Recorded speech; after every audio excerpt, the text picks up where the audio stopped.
Hey, what up? It's Quinn Chess, and today we're hopping back into the Blitz Arena. As you can see, I did lose a few rating points again. I tried playing some games yesterday, and I went 1-2. So let's try to do a little bit better today. Yesterday, I had some issues with blundering because I was playing a little bit too hopefully instead of calculating tactics through. So I'm really going to try to improve on that today. But the challenge is playing blitz. You don't have a minute to check every single tactic that you want to play. Um, so hopefully that'll go better today, and I'll probably just play a little bit more conservatively as my temporary fix. But the long term fix is to get into playing uh, classical chess and working on tactics with having a long time to think about them. So here, my opponent is threatening a tactic on c4, so let's defend that. He was threatening to take, and then if I take back with the bishop, he could have chomped on c4 with a knight. And his username is Quasar Black Holes. Very interesting. I don't know too much about astronomy, but maybe he does. Hopefully he can show us some new types of physics over the board in this game. But yeah, I'm moving to Dallas soon, and as soon as I get there, I'm planning on going to some over the board chess tournaments. Um, let's grab the two bishops and create some love for the king. So there's going to be a chess club right in the town that I'm moving to, and they get a pretty good turnout. I saw on their website that they, not on the website, but on the USCF events page, that they get about uh,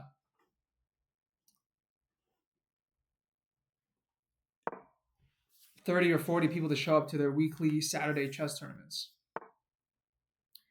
Okay, so my opponent really wants to play b5, and his pawns are pointing to the queen side. Even though this is a King's Indian, he played c5 instead of e5. So he's trying to drum up some play over here on the queen side. Meanwhile, I have the two bishops, so I wouldn't mind the position opening up. And I would like to play more so on the king side. Got to be careful about any tactics involving the rook on a1, just moving out of that prophylactically. I would like to be able to play e5 at some point, so maybe I will maneuver my queen over to g3 to support that move. And then once I am able to take here, he'll have to move this knight, and then I can maybe double stack the rooks. He goes queen e8. I'm not sure what the reason is for that move. Maybe he's trying to prepare e6. But why not rook f to e8 would be my question, or just rook e8. We both still have most of our time from the beginning. We've been playing very quickly. This is 5 plus 5. You get 5-second increment per move in case you haven't been paying attention. And this is a US versus Canada matchup. Very exciting to have the World Cup happening soon with the 3 North American countries hosting. Okay, knight to b6. He already put his knight there and he moved back, and now he's back on b6. I'm not sure what he's trying to prepare. But this allows me to play e5 right away without the queen supporting it.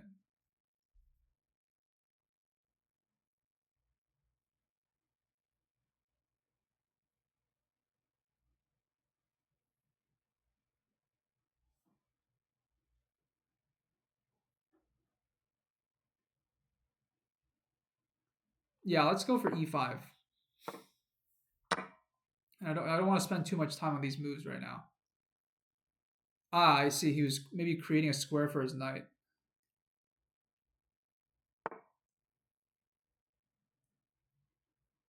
Okay, now he's got 2 pieces hitting that square, but I have e6 right now.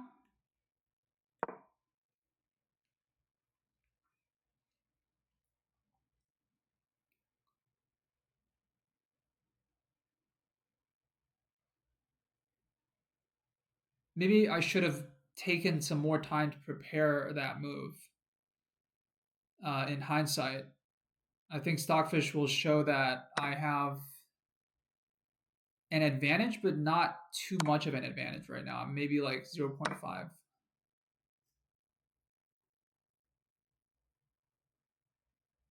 And let's take this way. It will be interesting to see where he decides to move his knight. And my bishops are activating in this position. It's becoming very, very, very, very wide open. And I will try to really create an advantage around the fact that I have the two bishops. Probably knight f6 would be the best move. Yeah. I was thinking that as well.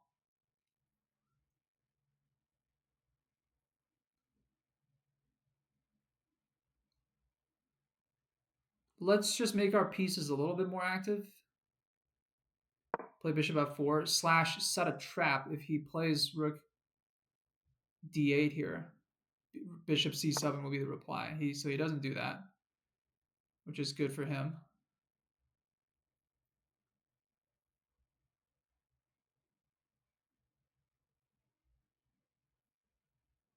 Let's go for queen g3. Not afraid of knight h5.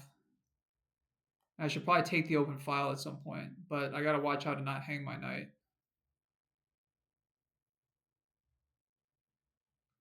Definitely a lot going on in this position. Can get tactical very soon, very quickly.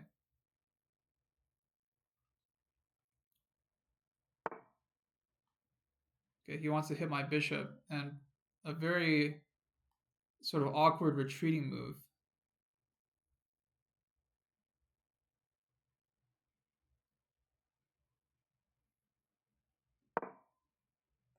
This knight's defended, so I'm good on that.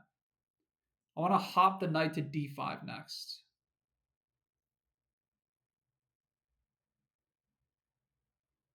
This pawn is hanging on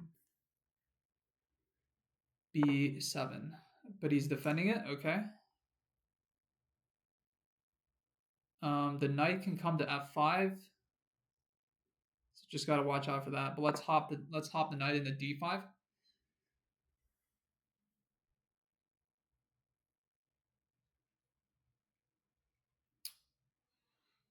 I like this position a little bit better now.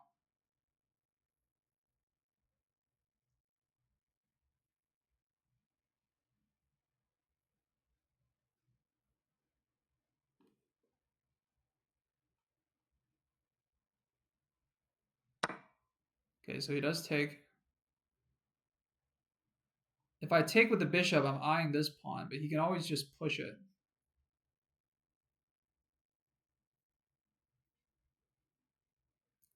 I like taking with the bishop here. It's a little bit more active. Let's go for that. I could have also taken with the pawn. His position is a bit loose.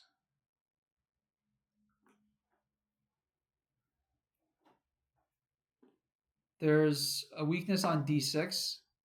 Okay, so he plays out of that. Let's put our rook on this file and threaten a discovered attack.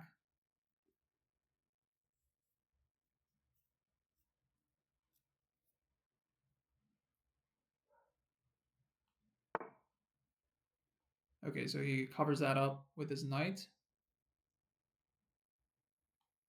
We can just pull back to f2 here. Trading down the material will be good for us because we have two bishops, and that's going to be an advantage in the endgame.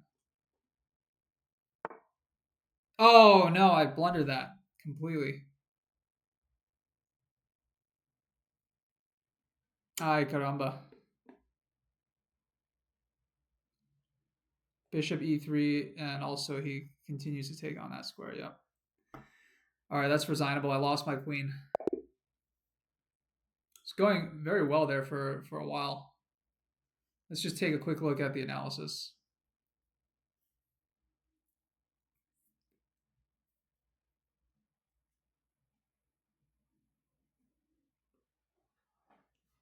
So it was going well, and then it was very sharp at the end.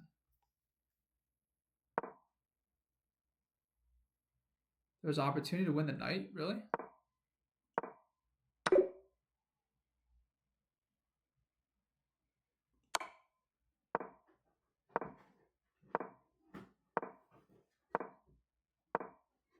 Wait, why can't he take back?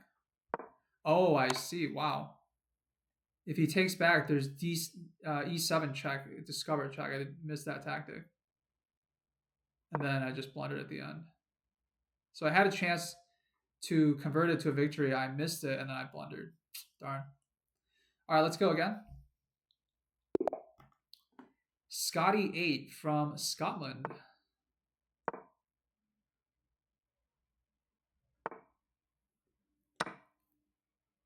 So we're playing the Sicilian defense.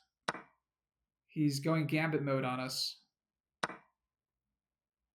And we'll just go with our typical dragon setup here with g6 and bishop g7.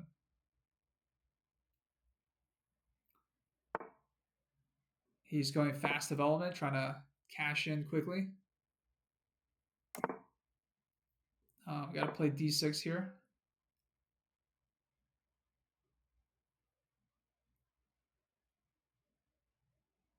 And then, are we safe to play knight f6? Knight f6, e5. Takes, takes, and then he can take the queen.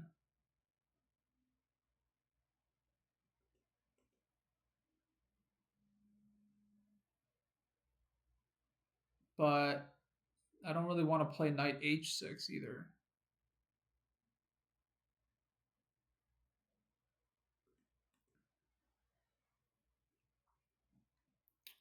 He's already thinking quite a bit about this. Yeah, knight h6 looks unorthodox. He has quite the clamp on d5, so I don't feel comfortable playing e6, d5. e6 creating a backwards pawn on d6. Okay, so he goes bishop to bishop to f4.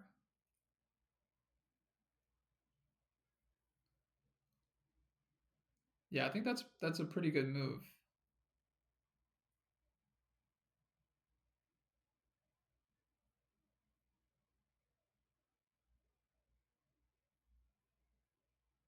Further supporting the plan of going to e5.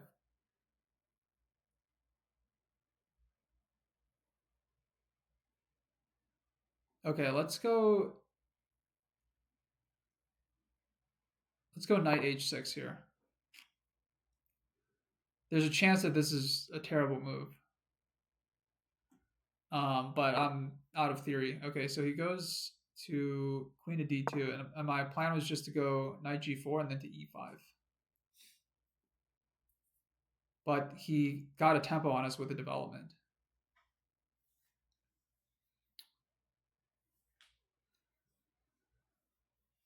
And I'm thinking to castle here quickly.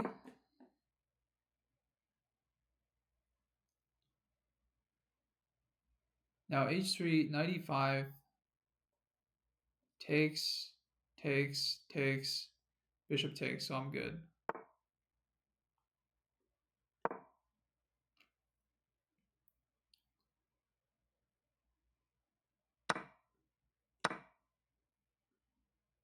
Yeah, we don't want to take with the pawn because I can't draw an arrow when I've removed. You can't take with the pawn because of the pin down the d file.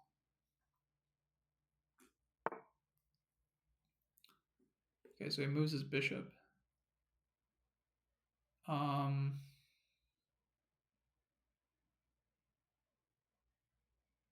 to develop my bishop. Not too many squares that it can go to. What about b6 and then bishop to b7? I guess I could also play bishop d7 to c6, but that takes away this c6 square from my knight. Let's go b6 here. I've already spent a couple of tempi extra playing development moves.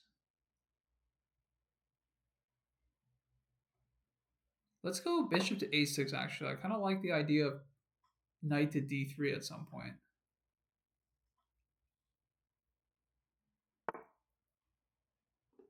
Okay, he goes knight to d5. It's a pretty good move. Let's just play rook c8. His knight has a good foothold on d5 because I don't really want to play e6.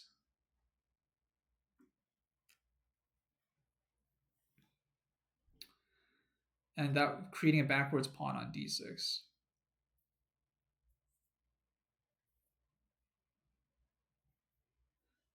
I actually did an interesting research project recently about chess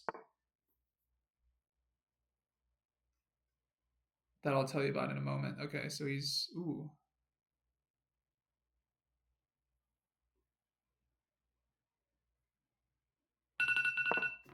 Sorry, that's my alarm, not yours. I did an interesting research project about chess that found that the knight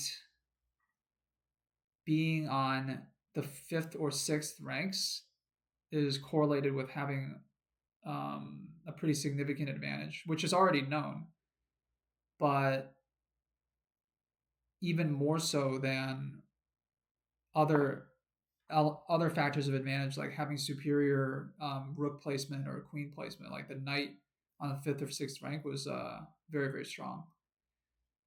We, for a class that I was taking, we did a project on machine learning.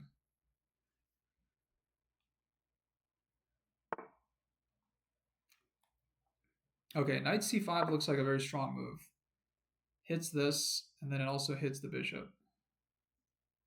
Just trying to take some pressure off my position right now.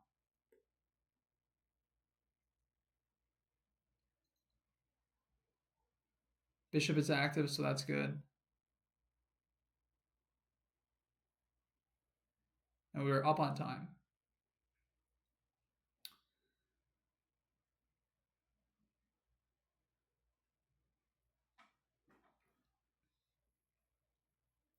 I got to develop my queen and break this pin on g5 to d8. So if given a tempo, I would like to play queen d7.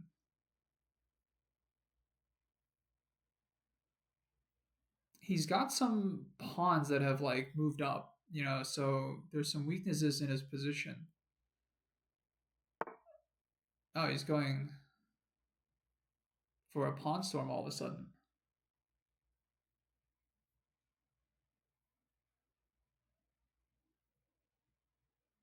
But his rook isn't on the f file or anything.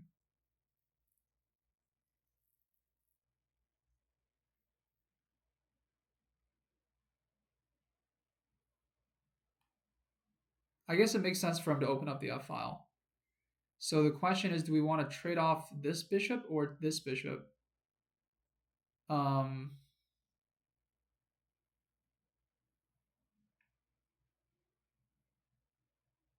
Let's go for this bishop right here because we are also winning some material, and then also we're destabilizing the knight on d5, and then it also alleviates the pin.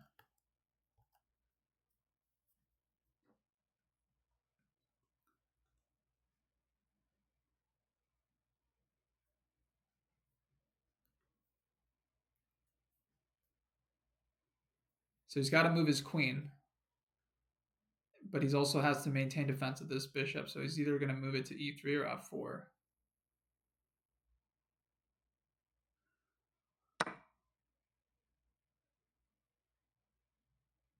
Okay, he takes on c8.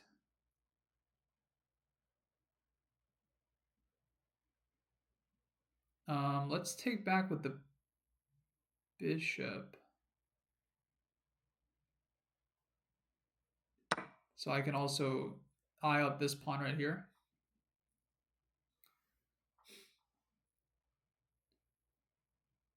And our opponent is like really low on time. He's spending a lot of time on these moves. But I'm also doing a good job of like talking during his turn and preparing for his moves.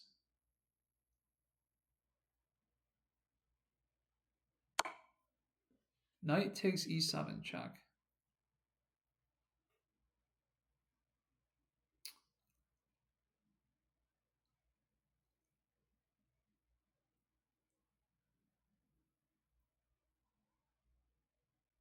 Let's take.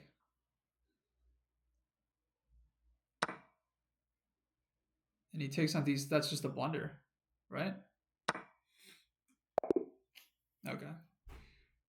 Maybe he wasn't happy with how the game was going and he just raged there. Or he just blundered. Or some combination of both.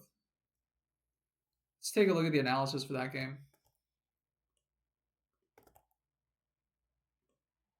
And I'm going to switch you guys over to the analysis mode so that the board is centralized. In the future, I will show the analysis panel on screen as well. I'm just not showing it here because I just set this one up recently. Okay, so let's switch over to our perspective. So he had an opportunity for an advantage here. He could have played knight takes e7. And then after rook takes e7, queen takes d6. And then he would have had me in a bit of a... He would have had me tied up a bit there. And the computer's giving this +1 for our opponent. So he was doing quite well for some time.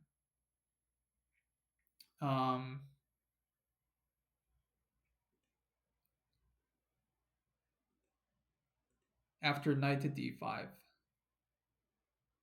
And the main thing that the computer likes is playing bishop to e6 or bishop to b7. Both moves vying for control of the e6 or the d5 square. Whereas the move that I made, bishop a6, kind of gives up that square to the knight, which he promptly took advantage of. And then after wasting a tempo there, and I was able to get knight c5 in, which, you know, hits this pawn, hits this bishop. The knight's just really strong.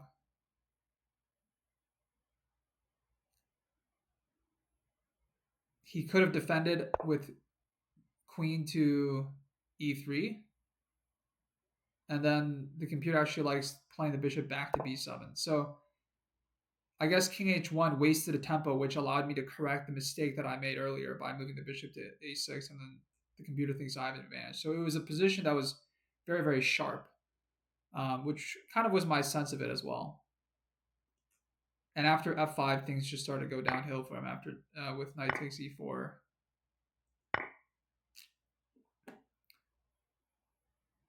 And Lichess gave me 85% accuracy, which is not bad.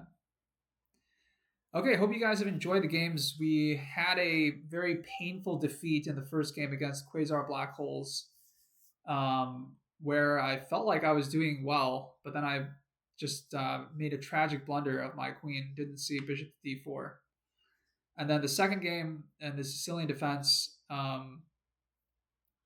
we were kind of off theory because of my knight h6 move. The computer just prefers knight f6. But it made the game interesting because I was able to navigate two knights to e5 after he played queen d2. And we eventually secured the two bishops advantage, which we also had in the first game. So hope you guys were able to learn something from these videos. I'm actually getting ready to go out tonight to celebrate having finished my last final ever in undergrad. So I hope you guys have a good evening. If anyone else is going out tonight, stay warm, stay safe. If anyone's watching this in Europe, you're probably staying way past your bedtime. And yeah, hope you guys have enjoyed the video, and I'll see you guys next time.